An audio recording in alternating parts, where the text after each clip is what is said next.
নওগাঁর মান্দা উপজেলায় মর্মান্তিক ট্রাক দুর্ঘটনায় নিহত ও আহতদের পরিবারের পাশে দাঁড়িয়েছে বাংলাদেশ শ্রমিক কল্যাণ ফেডারেশন। বৃহস্পতিবার ৪ জুন সকালে আয়োজিত এক অনুষ্ঠানে ক্ষতিগ্রস্ত পরিবারের মাঝে আর্থিক সহায়তা প্রদান করা হয়। আলামিনের তথ্যচিত্রে বিস্তারিত। অনুষ্ঠানে দুর্ঘটনায় নিহত ১০ জন ও আহত ৫ জনের পরিবারের হাতে পৃথকভাবে আর্থিক অনুদান তুলে দেওয়া হয়। এ সময় স্থানীয় নেতৃবৃন্দ ও সংগঠনের কেন্দ্রীয় ও জেলা পর্যায়ের নেতারা উপস্থিত ছিলেন। আতিকুর রহমান ভাই মান্দা উপজেলার পক্ষ থেকে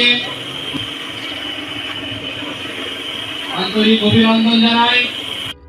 প্রধান অতিথির বক্তব্যে বাংলাদেশ শ্রমিক কল্যাণ ফেডারেশনের কেন্দ্রীয় সভাপতি অ্যাডভোকেট আতিকুর রহমান বলেন, দুর্ঘটনায় ক্ষতিগ্রস্ত পরিবারগুলোর পাশে দাঁড়ানো মানবিক ও সামাজিক দায়িত্ব।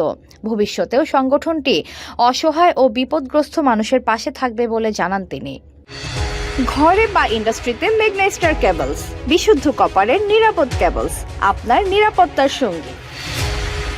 আমরা অন্য কোন প্রতিশ্রুতি বাপে নিজে এলাকায় এসে এই পরিবারগুলো কি সমস্যাগুলো আছে যাতে করে তারা স্বাচ্ছন্দ্যে আগামী দিনগুলো চলতে পারে।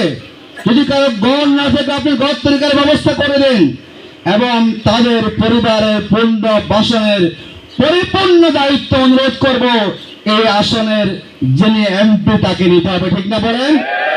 এমপি সাহেব রাষ্ট্রীয় বরাদ্দ বা জনগণের কল্যাণের জন্য এমপি সাহেব রাষ্ট্রীয় বরাদ্দ দিয়ে পকেট বাড়ানোর সুযোগ কখনো নাই। যেই পরিমাণ বরাদ্দ আপনারা পাচ্ছেন, আমরা আশা করব মান্দা এলাকার ১০ পরিবারের দায়িত্ব নিয়ে আপনারা দৃষ্টান্ত স্থাপন করুন যে আপনারা জনগণের বন্ধু, ঠিক না বলেন? জনগণের সত্যিকার বন্ধু না হয়ে কথার বন্ধু হওয়ার মধ্যে কোনো কল্যাণ নাই।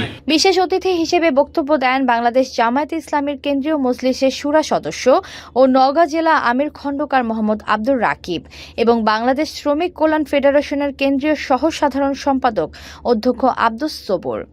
তারা দুর্ঘটনায় শোকাহত পরিবারগুলোর প্রতি গভীর সমবেদনা জানান এবং সমাজের বিত্তবানদের মানবিক সহায়তায় এগিয়ে আসার আহ্বান জানান।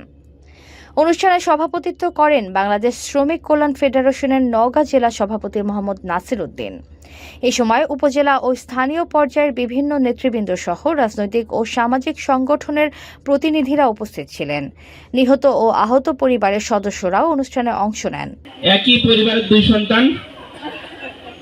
এরপরে রেডি থাকবেন তারেকের